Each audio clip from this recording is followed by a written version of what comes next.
और पापा मिलकर एक नया बिजनेस ट्राई कर रहे हैं। शाम को लड़का आता है, सांवले रंग का। सृष्टि को तो बिल्कुल भी पसंद नहीं आता।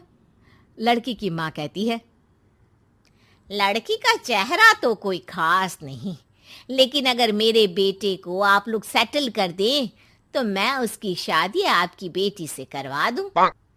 सृष्टि को लड़का बिल्कुल पसंद नहीं था। उसे भाई पर गुस्सा आ जाता है।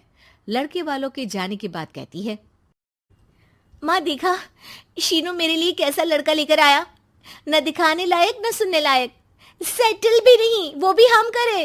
अरे माँ, मैं जानती हूँ ये मेरी शादी किसी भी घर में क्यों करवाना चाहता है। अरे कैसी बात कर रही है बहन, तूने तो देखा ना, लड़के को मैंने ही मना कर दिया तुझसे शादी के लिए।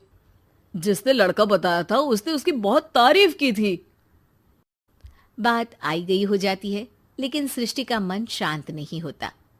क्या करूं, कुछ समझ में नहीं आ रहा। मेरी शादी हो गई तो ये लोग पूरी प्रॉपर्टी शीनू के नाम कर देंगे, मेरे हाथ तो कुछ लगेगा ही नहीं। तभी सृष्टि को आइडिया आता है। वो किसी वकील को फोन करती है। जी देखिए, अगर आपके मम्मी पापा का तलाक हो जाता है तो आपके पिता की आधी प्रॉपर्टी आपकी माँ के नाम हो जाएगी, फिर उसे वो किसी को भी दे सकती है। सृष्टि अब माँ को बेटे के खिलाफ भरती है। माँ, शीनू पर नजर रखा करो, वो जिस लड़की के प्यार में है ना, वो शादीशुदा है। यहाँ आएगी, सारा पैसा, रुपया, जमीन, जायदाद सब हड़प लेगी। पापा का भी हाल तुमसे छुपा नहीं है। ऐसा ना हो कि मैं और आप एक दिन सड़क पर भीख मांगे। हे भगवान, मैं तो जीते जी मर जाऊंगी अगर ऐसा हो गया तो। ऐसा हो गया नहीं माँ, ऐसा ही होगा। अभी समय है, आगे का सोच लो। मैं तो कहती हूँ पापा से आधी प्रॉपर्टी लेकर अलग हो जाओ। पापा की आधी प्रॉपर्टी भी हम लोगों को अगर मिल जाती है ना, तो अगले 7 जन्म सफल समझो। बेचारी माँ बेटी के कहने पर पति से तलाक लेकर अलग हो जाती है। सृष्टि अब पैसों से गाड़ी और अपने दूसरे महंगे शौक पूरे करने लगी। उसके दोस्त भी उसके पैसे इस्तेमाल करते। सृष्टि, कल तुम कहाँ थी? मैं सारा दिन घर पर अकेली थी। तो मैं क्या करूं? मैंने ठेका तो नहीं लिया है ना तुम्हें संभालने का। माँ को सृष्टि से ये उम्मीद नहीं थी।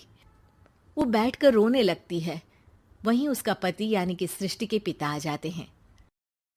मैं जानता था कि तुम्हारा यही हाल होगा, तो आपने मुझे रोका क्यों नहीं? मैं रोकता तो तुम रुकती क्या? सृष्टि के कहने पर तुमने मुझ पर, अपने बेटे पर शक किया, लेकिन तुम ये भूल गई कि कैसे हम दोनों ने मिलकर जीवन में इतना सब खड़ा किया।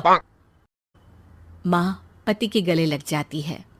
मुझे माफ कर दीजिए, मैंने आपकी कमाई का एक बड़ा हिस्सा गवा दिया।